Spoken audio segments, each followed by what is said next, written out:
Sur le marché artisanal et agricole de Coconi, les femmes se lèvent très tôt pour faire leurs emplettes. Sur les étals, les produits de beauté traditionnels mahorais. Celui qu'elles sont nombreuses à rechercher, c'est le bois de santal, ingrédient de base pour confectionner le masque de beauté, appelé msinzano. À la place du fond de teint, moi j'aime bien porter le msinzano.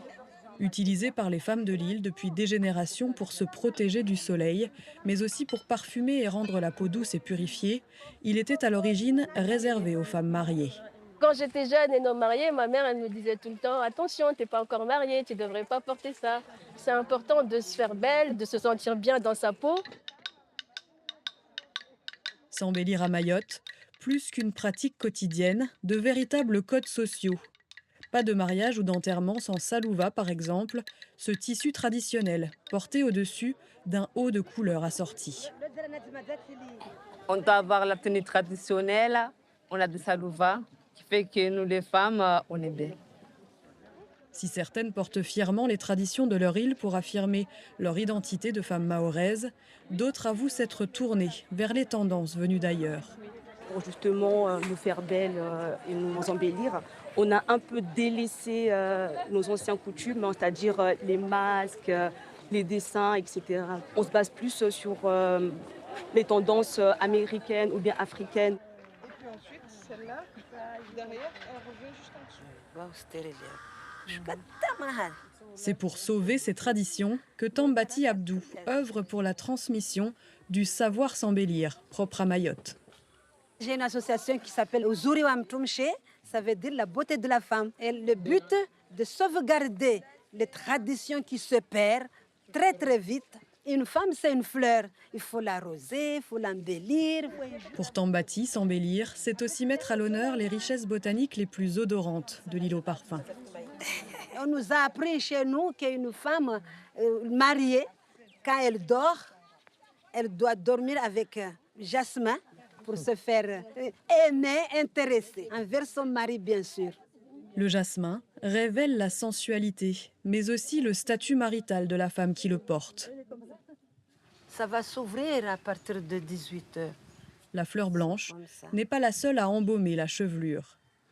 J'ai du langue-langue, j'ai du frangipanier, j'ai des fleurs jaunes là-bas, du rouge. Tout ça, ça sert pour la beauté et pour décorer les broches de jasmin. Tambati nous emmène à Bouéni. C'est là qu'elle est née et cultive les secrets de beauté dont elle a hérité. Donc moi, je prépare des mariés. Des secrets qu'elle transmet aux jeunes qui le souhaitent, comme sa petite fille Isana. Après, je fais le matavoie. Il existe 1001 manières de tresser à Mayotte. La chevelure est un outil de plus pour mettre en valeur la beauté des femmes. Voilà. Chaque famille transmet ses habitudes, ses spécialités. Je me souviens de ma mère quand elle tressait comme ça. Si on ne la prend pas, après, notre culture il va mourir. Je vais montrer le msinzano, masque de beauté. Et la fabrication de ce masque ne se fait pas n'importe comment. Et on frotte. La pâte est obtenue grâce à cette pierre de corail. Tambati détient l'un des derniers spécimens permettant de râper le bois de santal. Aujourd'hui interdit à la vente afin de préserver la ressource en corail, les mères qui en ont hérité transmettent ce précieux outil à leurs filles. Je voyais ma mère, elle faisait comme ça. Et une femme qui se marie, le jour de son mariage, il faut toujours que sa maman lui prévoie une pierre de corail et le bois de santal. Quelques secondes suffisent pour voir apparaître la pâte de bois de santal à appliquer sur le visage. Pour Isana, 17 ans, le jour J n'est pas encore arrivé. Mais l'embellir comme une future mariée, c'est pour sa grand-mère une manière de la préparer, de lui transmettre les bases de ce savoir-faire. J'ai appris le msinzano que j'ai mis sur le visage avec Tambati, ma grand-mère. J'ai aussi appris le jasmin avec sa sœur, du coup. J'ai tout appris avec mes grands-mères. La transmission est assurée pour Isana. De l'intimité à l'espace public, les rites de beauté sont pratiqués dans de nombreux événements à Mayotte, comme c'est le cas du débat, une tradition religieuse réservée aux femmes, pour laquelle les membres d'un même village ou d'une même famille se rassemblent dans le chant et dans la danse. C'est le premier de l'année pour Tambati et son groupe. Il faut mettre des tenues très jolies, toutes ensemble, le haut, toutes pareilles. La préparation des femmes est précise. Les motifs floraux ou géométriques viennent maquiller leur front. Chacune se pare de ses plus beaux bijoux afin de rendre hommage à la vie du prophète. Faire le débat, ça rapproche de Dieu parce que les paroles qui sont chantées sont en général des invocations ou alors des éloges à Dieu et à notre prophète Mohammed.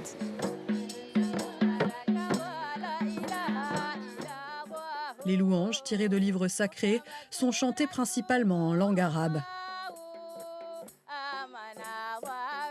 Le débat, une tradition tirée du soufisme, perpétuée à Mayotte depuis les années 1920, l'occasion pour les femmes de s'embellir pour honorer Dieu.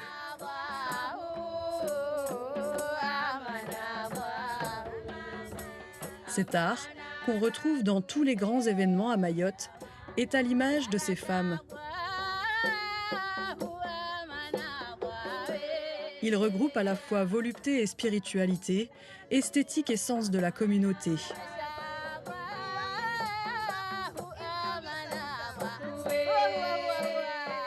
Une occasion supplémentaire d'apprécier la beauté mahoraise dans la foi musulmane.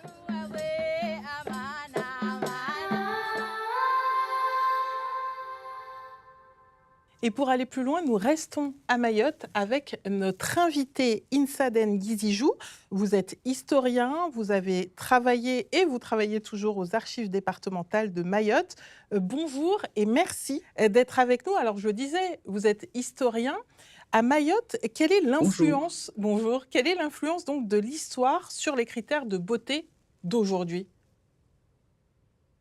Ce qu'il faut savoir, c'est que les critères de beauté sont, à Mayotte, un héritage issu de l'histoire de l'île.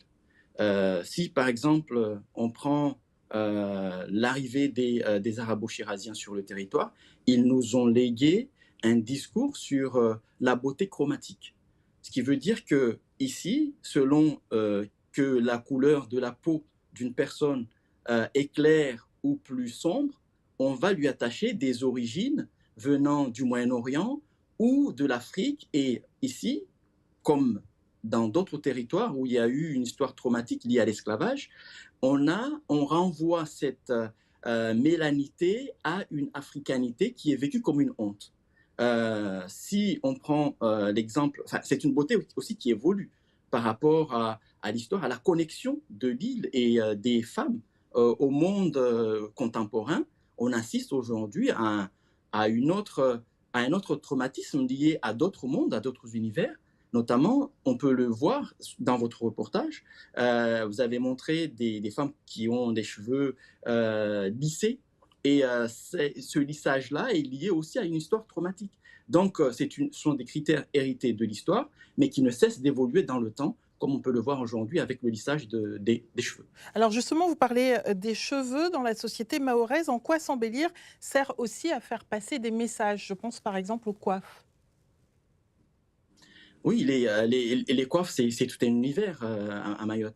Selon qu'on soit coiffé d'une manière, on renvoie un message, ou d'une autre, on envoie un message. Il y a, par exemple, chez les femmes, une manière de se coiffer qui peut renvoyer un message à une coépouse ou encore à un message pour dire que je ne suis pas marié, je suis célibataire, donc on peut s'approcher. Donc c'est un discours aussi sur l'espace public qui donne des repères aux personnes qui comptent aborder une femme. On a vu le débat tout à l'heure. Dans quel contexte religieux est-il important de s'embellir sur le territoire ? Alors, il va y avoir plusieurs critères d'embellissement. Mais ce qu'on va voir, ce qu'on a comme critère essentiellement chez nous, ce sont les hommes qui s'expriment le plus dans l'espace public. Parce que le fait d'aller à la prière, à un certain nombre d'événements importants, on se doit d'honorer l'invitation par la beauté, par la manière de s'habiller, l'élégance et la manière d'être dans ces assemblées. Donc, par exemple, quand on va à la prière de vendredi, c'est pas comme une prière normale. À la prière de l'Aïd, c'est pas comme une prière normale. Donc, on se doit d'être sur son 31, en quelque sorte, se parfumer, mettre des beaux habits Et actuellement, on a des jeunes hommes qui font appel à des couturiers pour avoir du sur-mesure. C'est pour vous dire l'importance de s'embellir pour aller dans une assemblée religieuse, que ce soit en prière ou dans d'autres assemblées qui unit les hommes. Alors justement, vous parliez des hommes. Est-ce que s'embellir était aussi important pour le prophète de l'islam? Oui, c'est un critère et il s'offusquait de voir ses compagnons avoir des cheveux hirsutes ou avoir un air ébouriffé. Donc, il les rappelait que Dieu aime voir sur ses fidèles la beauté. Et ça passe par l'entretien de la barbe, ça passe par l'entretien des cheveux ou par le fait de se parfumer simplement. Donc, ce sont des critères qui sont ancré dans une religion et la présentabilité d'un croyant passe par ces critères-là. Est-ce qu'il y a des manières de s'embellir qui ont été directement influencées par la foi musulmane, notamment, je pense au tatouage au henné? Oui, là, on rentre aussi dans l'histoire de cette île qui veut que les hommes ont voyagé avec un certain nombre de leurs plantes. Et le henné, étant une plante orientale, a été importé ici par les Arabo-Chiraziens. Donc les Mahorais, vu la mixité et le métissage qui va naître de cette société, se sont appropriés cette plante pour s'embellir. Donc essentiellement, on s'embellit durant les mariages, on dessine des motifs pour rendre plus attrayante la femme qui va se marier. Et vous parliez de plantes, vous avez parlé de parfums. Il est important d'utiliser des produits naturels pour s'embellir? Oui, ici, on utilise des produits naturels parce que ce sont des produits qui sont à portée de main, mais aussi, dans l'ancien temps, les gens n'avaient pas accès à d'autres produits que ceux sur place. Donc, ils se sont adaptés et ils ont investi le jardin mahorais pour tirer profit de la beauté, mais aussi de prendre soin de soi. Par exemple, l'histoire du msinzano, c'est que c'est une plante, le bois de santal, c'est une plante d'origine asiatique, mais qui va voyager avec la diffusion du peuplement des Austronésiens dans notre région. Cette plante-là va voyager avec les navigateurs austronésiens. Donc, elle va arriver ici. Les personnes d'origine africaine vont s'en saisir et vont l'utiliser. Aujourd'hui, on a le masque de beauté à Madagascar, à Mayotte, mais aussi sur la côte est-africaine en Tanzanie et au Mozambique, par exemple. La tribu Makua utilise cette beauté-là. Donc ici, on prend ce qui vient d'ailleurs, on se l'approprie, on se fait beau ou belle avec des plantes ou des choses qui ne sont pas forcément originaires de notre jardin. Eh bien, merci infiniment pour votre éclairage. C'était vraiment extrêmement intéressant. Merci, Insa. Je rappelle donc que vous êtes historien. Donc, on parlait justement avec notre invité des hommes mahorais qui savent s'embellir. Et là, nous restons évidemment toujours à Mayotte, mais on va du côté de Bouéni et Mamoudzou pour rencontrer justement un homme pour qui la beauté des habits est indispensable. Exactement, et on l'a vu avec notre invité, pour les hommes, ça passe surtout par la tenue vestimentaire.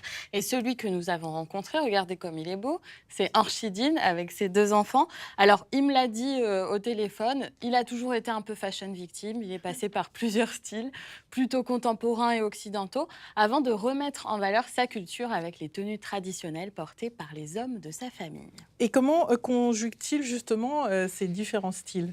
Eh bien, à chaque contexte, sa tenue. C'est important pour Orchidine. Au travail, il porte des costumes occidentaux. Et puis à la mosquée, c'est le boubou qui prévaut. Regardez, on l'a dit tout à l'heure pour le vendredi. Et s'embellir avec ses tenues traditionnelles pour plaire à Dieu, c'est quelque chose de très important pour lui.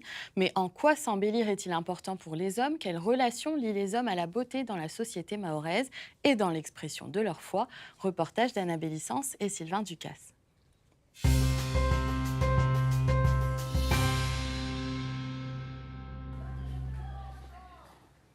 Un peuple a une âme et la tenue vestimentaire fait partie de l'âme d'un territoire, en plus de la langue, des chants, de tout ce qui va avec. Là, je devais avoir 24 ans. J'étais dans le fougue de la jeunesse, hein, donc mode américain. Depuis une dizaine d'années, j'ai commencé à me réapproprier la tenue traditionnelle. Je me suis intéressé également à la chose spirituelle qui nous amène vers qui on est, vers d'où on vient, où est-ce qu'on va. Et la culture et la tradition fait partie de notre identité. Sur la photo, il y a mon père et moi-même. Je pense que je devais avoir 26, 27 ans comme ça, à la sortie de la mosquée, le jour de l'Aïd. On est allés ensemble, il avait son boubou avec son koufia, son djouba. Quand il y avait les mariages, j'ai eu ce témoignage-là de lui. Là, c'est la culture, c'est l'amour du papa, c'est la religion, tout ça collé en même temps. Donc c'est magnifique, c'est magique. Traditionnellement, les gens s'habillaient avec ce qu'on appelle le gondra. Gondra, c'est quoi? C'est un boubou, mais qui n'est pas long, qui arrive juste en dessous du genou. Après, il y avait un autre tissu qui était porté à l'intérieur, qui s'appelle le chikwai. Le chikwai, c'est ça, ce que je porte là aujourd'hui. Là, on va chez Maïsara. Maïsara, c'est ma couturière. C'est elle qui confectionne mes boubous, mes costumes. Odi. Salam alaikum. Alaykoum salam. Ça va, Ça va. S'embellir est un mot noble parce que la beauté fait partie de l'être humain. Il y a la beauté, bien entendu, intérieure, qui est la plus importante, mais surtout quand on s'approche de Dieu, devant qui on va s'agenouiller, il est conseillé d'être propre, d'être bien, d'être beau. Ça s'appelle un djouba, un grand manteau On pose dessus le boubou. qui se porte au-dessus du boubou. Et c'est à l'occasion pour aller à la prière de vendredi, pour aller dans les grandes cérémonies religieuses. Quand on va à la prière, d'être propre, de sentir bon, ça fait partie de la foi. La tradition, c'est important de la transmettre parce que si mon grand-père, mon père ne l'avaient pas transmis, je ne l'aurais pas eu aujourd'hui. J'aimerais bien que mes enfants ne perdent pas de vue leurs origines, ne perdent pas de vue leur culture. Comme je porte un salouva, ça représente les tenues traditionnelles de Mayotte. M'habiller comme ça représente aussi ma religion, mon île, mes origines. Je les accompagne pour que demain, ils puissent cheminer avec la culture et le côté spirituel qui soit un guide, une lumière pour eux.